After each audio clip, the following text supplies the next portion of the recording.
Мисс Кыргызстан 2019 Миргүл Бообекова жолдошу менен ажырашты. Мисс Кыргызстан 2019 наамынын ээси Миргүл Бообекова жолдошу менен официалдуу түрдө ажырашкандыгын тастыктаганын Гезит KG жазып чыкты. Жолдошум менен мусулманчылык жолунда да официалдуу түрдө да ажыраштым. Бул кадамга баруубузга экөөбүздүн пикир келишпестигибиз себеп болду. Жашоого болгон көз карашыбыз, максатыбыз эки бөлөк экенин түшүндүк. Балдарым үчүн чыйралам, күчтөнөм. Ажырашуу менен жашоо бүтпөйт. Мончоктой балдарым менен бактылуу күн кечирем деген ишеничтемин. Үйдө түшүнбөстүктөр менен уруш талаш, чаң тополоң болуп турса, кут береке ырыскыда качат экен. Ошондуктан экөөбүз тең мындан ары бири-бирибиздин тынчыбызды албайбыз деп келиштик, деди Миргүл айым. Булак Арба KG сайты.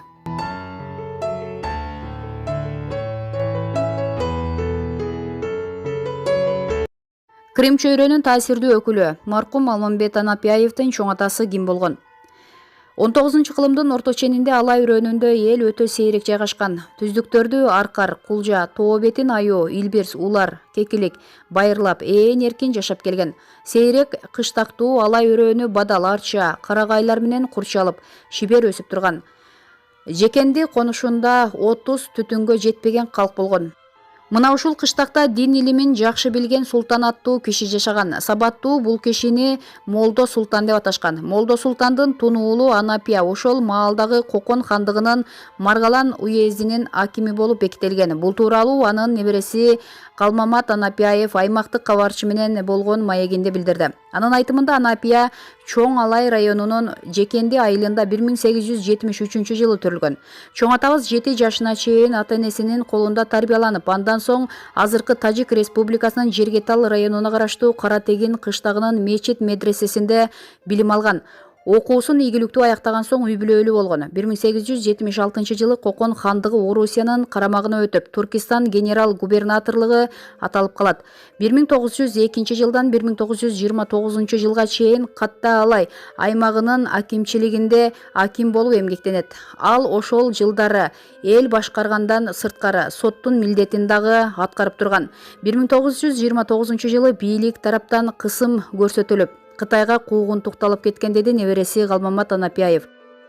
Анапия казы Кытайдын Кашкар болуштугунун Кочкор Ата айылына келген соң 1 жыл өтпөй 1936 жылы жаз айларында пайгамбар жашында 63 жашында каза болгон. Анапия казы жумшак мүнөз, эч кимге катуу айтпаган киши болгон. Чоң атабыз каза болоор алдында 20 күн төшөктө жатып калган экен. Өлөөрүн билгендей чоң энебизге мен күндүн алды менен аттанам деп айткан. Айткандай эле күндүн чыгышы менен балдарына керээс кылып, мүрзөмдүн үстүнө күмбөз тургузабыз деп убара болбогула, мага жүк болот. Көрүмдүн тегерегин ачып койгула дептир деген экен, деди ал.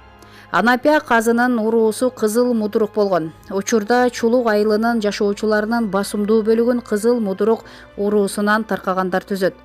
Казынын 135 жылдык мааракеси небереси Алмамбет Анапияев тарабынан 2008 жылы Чулук айылында өткөрүлгөн. Ага Кыргызстандын бардык аймагынан, Тажикстан, Өзбекстан, Казакстан, Кытайдан, ал эмес Германиядан, Москва, Прибалтикадан келген.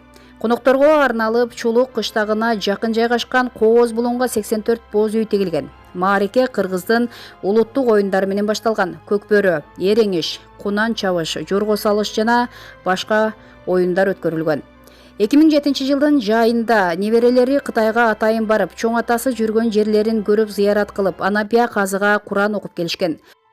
Азыркы учурда казынын 7 уул, 6 кызынан 150 небереси, 230 чөйрөсү бар. Алардын 30га жакыны Кытайда жашайт.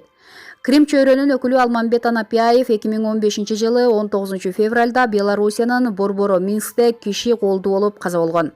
Булак Турмуш KG сайты.